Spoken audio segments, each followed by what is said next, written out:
You ask Tiger to solve. This deals with linear equations with one unknown. The final result is f equals -6. Let's solve it step by step.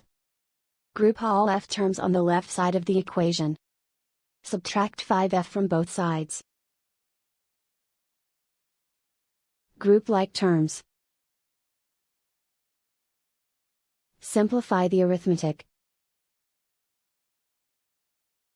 Group like terms. Simplify the arithmetic. Group all constants on the right side of the equation. Add 8 to both sides. Simplify the arithmetic.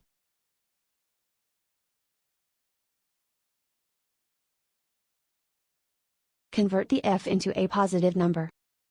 Multiply both sides by -1.